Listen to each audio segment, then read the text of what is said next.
Как увеличить КПД камина? Вот мой вариант.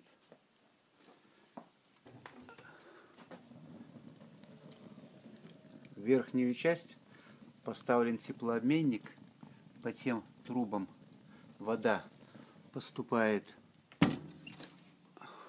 в эту емкость и забирается часть тепла через змеевик из меди, а часть тепла поступает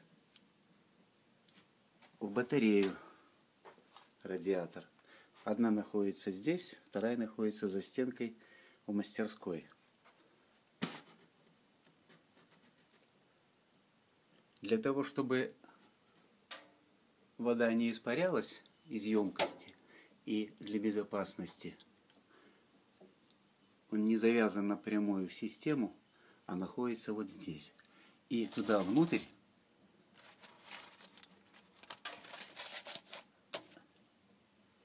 насыпан парафин, который создает пленку и мешает испарению воды.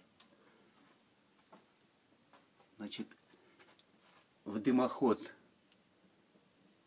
который находится внутри, я поставил цепь, и когда он засоряется, достаю этот уголок, цепь болтается, и, соответственно, все спадает вниз. Система работает уже больше 5 лет, показала себя очень хорошо.